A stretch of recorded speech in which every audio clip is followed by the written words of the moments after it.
Hello and Happy New Year's. I'm excited for this year. I hope you are too. I foresee good things, but we're not going to jinx it. It's just nice to be out of the year 2020 at this point. I did want to do some sort of like 2020 year in review wrap up reading thing.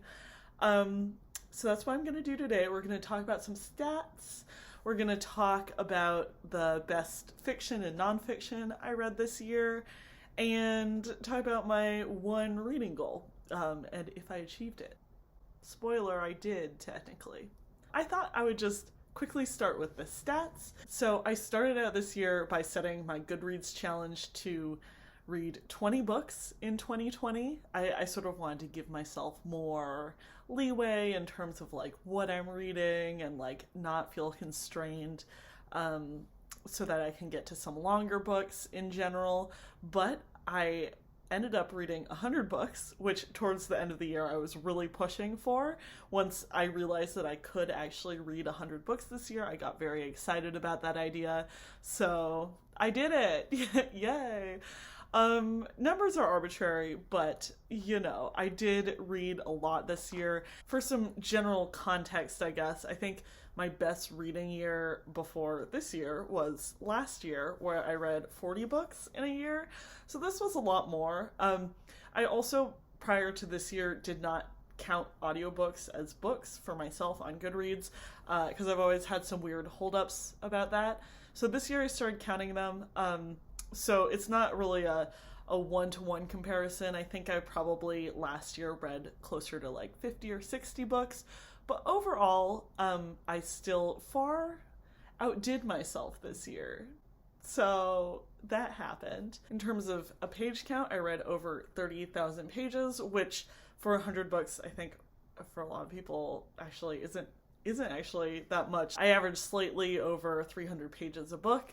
I do like sort of shorter books in general. But yeah, so that is my reading challenge. I just recently got a Storygraph account because I wanted to try them out.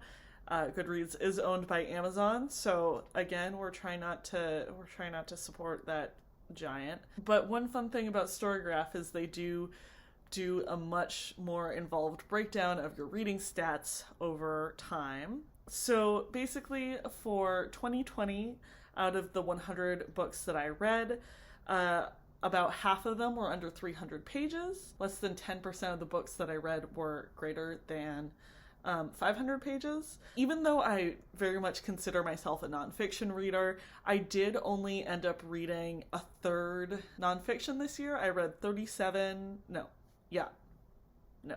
I read 37 nonfiction books overall, which, you know, is good in terms of absolute numbers compared to last year. That's like basically the total number of books I read in all of 2019.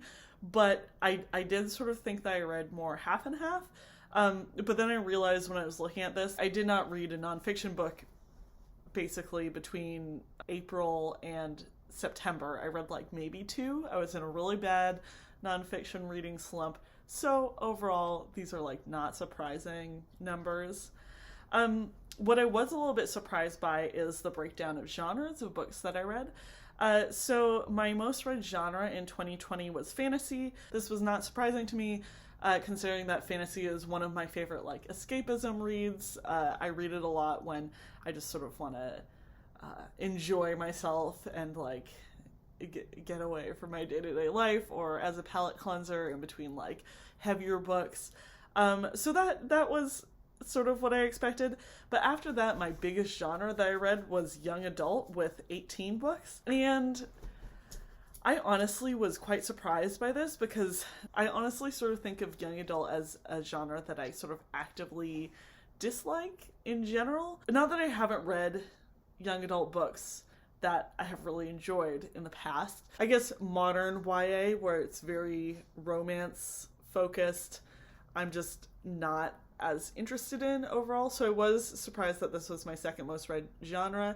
I realized when I looked through this category that some of this was from my early days on BookTube, when I had not discovered there was anything outside of YA booktube, and I was like, oh, I guess these are books that I should read. So I did read some Cassandra Clare this year, which I think I had one-star book this year, and it was a Cassandra Clare book. Not that I'm doing disappointments, but I feel like she can take it. She's highly successful. So sorry, your books were not for me. Sorry, my dog is right here. She's just sitting under the computer, scaring all of us. What are we doing? So there was that. I also realized that the Neil Gaiman and the Phil Pullman that I read this year actually is young adult. So maybe it's not that I don't like young adult, I just don't like very stereotypically young adult stuff or newer young adult stuff. Anyways, it's a good know thyself better exercise, you know what I mean? After that, we have contemporary and mystery. Mystery was a big discovery for me this year. You know, other than some Agatha Christie, I really hadn't been in that genre before, and I have found that I really, really, really enjoy it. So that is a big thing for 2021 that I want to read more of. Michelle, stop. What is wrong with you? So, that was fun 2020 discovery. Hold on. Okay. Other than that, I think the most interesting statistic we have here is that my average rating over 2020 was 3.68, which seems about right. I feel like I normally rate 3 or 4 stars for most of the books that I read. In that average rating, we have 13 5-star books over the whole year, which I think 10% of the books that I read being 5 stars is probably about right. That includes some 5-star reads that I reread because they're 5 stars and I love them so much. With all that being said, I guess I should just get to my favorite books of the year.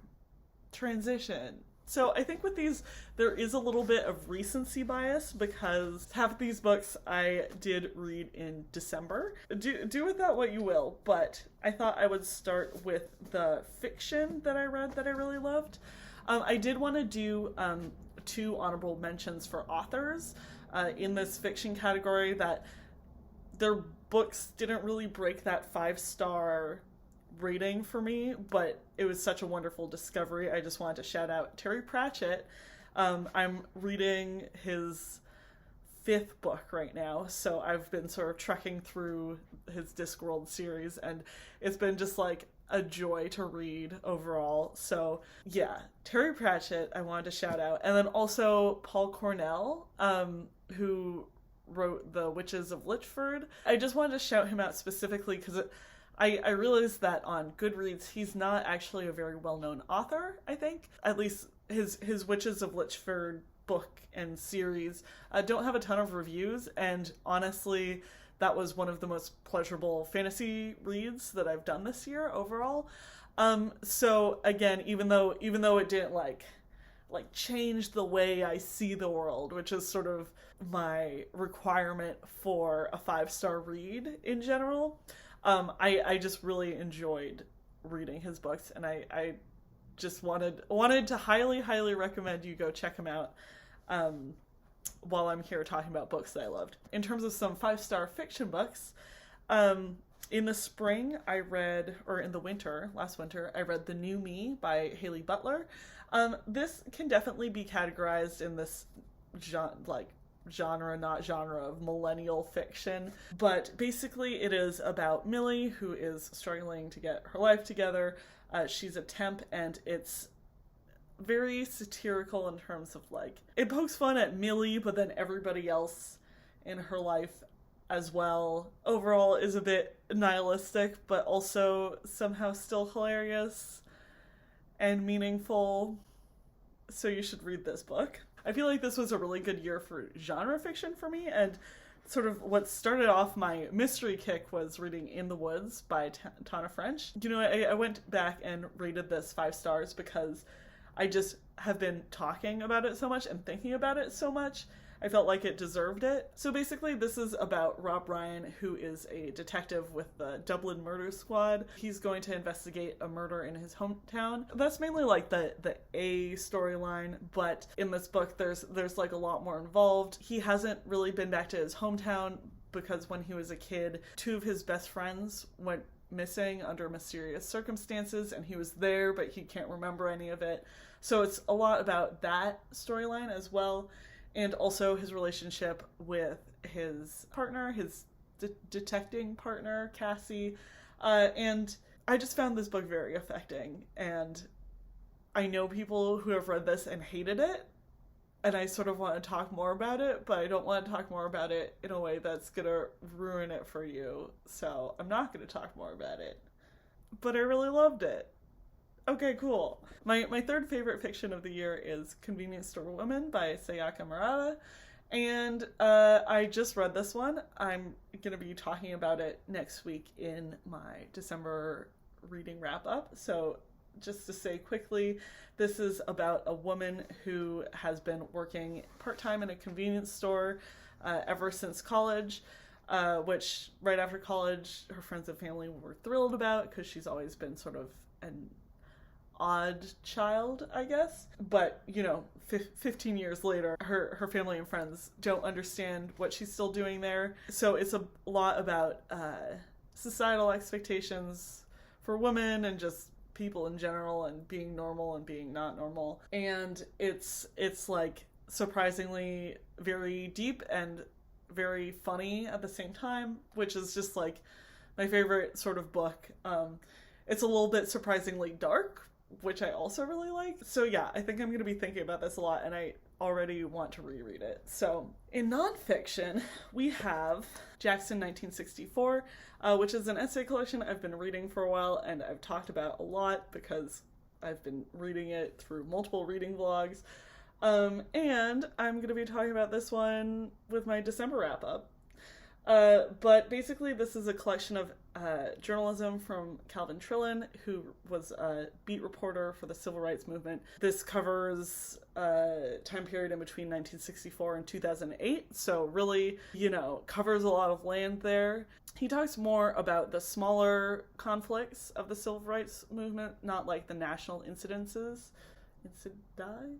that you think of when you think of the 1960s. Like this is just one of those very wonderful, surprising collections where, each piece comes together to make a whole that's more than the sum of its parts, to use a cliche. Braiding Sweetgrass by Robin Wall Kimmerer was another favorite. This is a book of nature writing by Kimmerer. Kimmerer is a botany professor at SUNY, I think, but she's also an Indigenous woman, so these essays talk about plants and nature. It's both from a cultural perspective and from like her perspective as a scientist, and that sort of synergy really made this a very interesting read overall.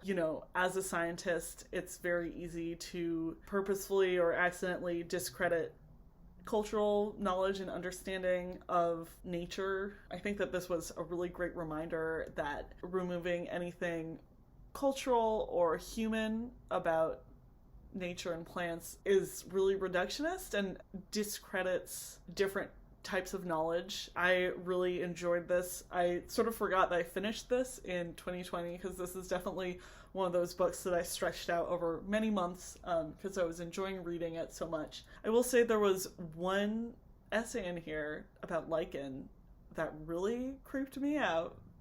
It was not supposed to. I don't know. It made me... It gave me the heebie-jeebies, and now I'm scared of lichen, so that's a thing. Don't worry about it.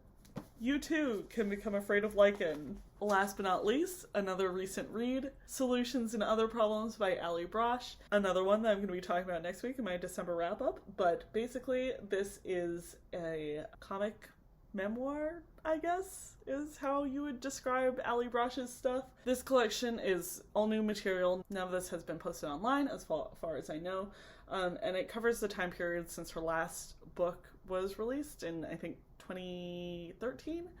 to now, and a lot has happened in Brosh's personal life in between that time and now, and it is very, very funny, but also gets dark. I think I just really appreciate Allie Brosh's writing because the way she thinks about herself in the world is very relatable to me. Like, even though her cartoons are a little bit wild and she illustrates herself as this poorly adjusted alien creature, I think that it's just a great piece of work about getting by and mental health and, you know, figuring your shit out. So, highly recommend. Yeah, last but not least, I guess I did meet my book reading goal overall, but my other reading goal was to read more fat books.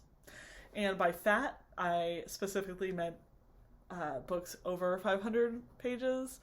And by more of, I meant 6 overall. And I did do that. I read 7 books over 500 pages. Unfortunately, they were all books that I did not like very much. I think I read The Passage by Justin Cronin, and that one I did like, and that one was over 500 pages. But many of the ones that I ended up reading that were over 500 pages were, they were flops. When I conceived of it, I was thinking I was going to focus on some longer nonfiction that I've been meaning to get to that I find generally intimidating. I'm somebody who has a hard time holding focus for a long period of time, so I put off books that I know are going to take me like more than a week to read straight through. Unless it's a collection, of course, because then I can just pop in and out and it's no problem. I ended up, all of my books over 500 pages were fiction. They were almost all fantasy. They were almost all in the YA category, and I didn't like almost any of them. So I'm thinking about this going into 2021. I think I'm gonna make a separate channel and reading goal video. So I'll talk about my ideas more then. But technically, pew pew pew, I did it. I did my goals. I read some good books. Let me know in the comments how your reading year went. What were your favorites? Have you read any of my favorites? I would love to know. Yeah, and I will see you in a video next week. Bye.